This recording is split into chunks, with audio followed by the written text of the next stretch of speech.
I was the last to see the light. It didn't happen with a bang or a scream. It was more like a soft exhale, the earth sighing as humanity vanished overnight. One moment, cities buzzed with life. The next, silence stretched in every direction like an empty sky. No voices, no footsteps, just me, and I don't even know why. At first, the lights stayed on. Street lamps flickered dutifully as if expecting us to return. Skyscrapers glowed like lonely lighthouses in a sea of quiet. The power plants, still humming with leftover intention, kept feeding the grid. I wandered through the emptiness in disbelief, heart pounding beneath the weight of a world that had forgotten to breathe. It was strange how quickly the earth began to take back its rhythm. Within days, pets roamed free, confused and hungry, some waiting at doorsteps that would never open again. Deer tiptoed into city squares. Birds nested in traffic lights. Nature, I realized, wasn't mourning us. It was adjusting. But the machines still believed we were here. Power stations, automated and efficient, ran like clockwork. Natural gas plants burned, reactors cooled themselves with systems designed by minds no longer present. And somewhere inside me, a gnawing question began to grow. How long before everything stopped? 2 weeks in, I stood on a rooftop in Manhattan, staring at the skyline. The windows were still lit, elevators still moved, but I could see it unraveling at the edges. Without engineers, systems began to fail. No one to clear debris from turbines, no one to stabilize a surge. I heard distant booms, transformers giving up. Power outages became patches of darkness creeping through the city. By the end of the first month, entire blocks were black. No electricity meant no water, no heating, no refrigeration. The air smelled like rot and ozone. Nuclear power, the last stubborn guardian of our legacy, began shutting down too. Reactors designed for safety entered fail-safe modes, one by one.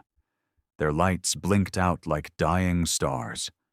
I remember the moment I watched the Eiffel Tower vanish into the night from a distance. It had held on longer than most. Solar panels kept it alive longer than the cities beneath it. But even the sun couldn't save us. Dust and dirt began to coat panels, uncleaned, unfixed, batteries drained, circuits corroded. 6 months in, the last visible light I knew of was a lone LED billboard in Tokyo, powered by its own solar backup. It blinked occasionally, an ad frozen in time, glowing like a ghost. I stared at it for hours, knowing it was a countdown, not a beacon. When it finally flickered out one cloudy afternoon, the silence felt different, heavier, more permanent. The stars became my only companions. The Milky Way spread across the sky like a whispered apology. Without our lights, the universe came rushing in, crisp, vast, and impossibly beautiful.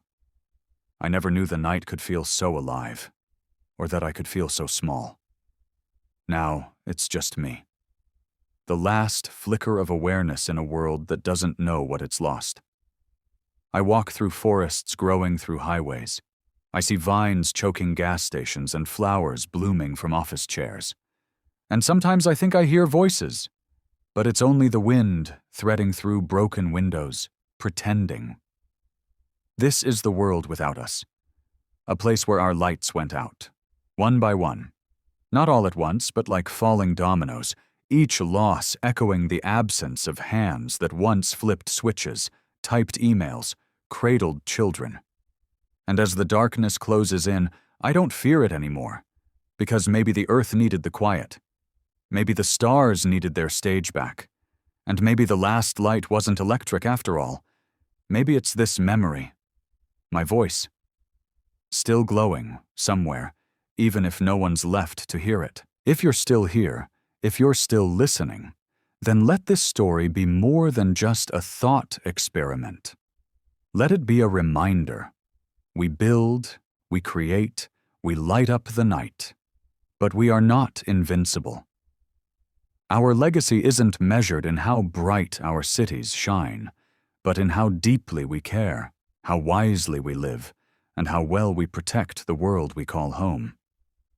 So if this vision stirred something in you, if it made you pause, reflect, or wonder, don't let that feeling fade.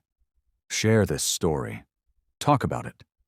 And above all, live like the light matters, because the last light doesn't have to be the end. It can be the spark. Subscribe for more what-if journeys, more questions that might just reveal the truth behind who we are. Let's keep the lights on together.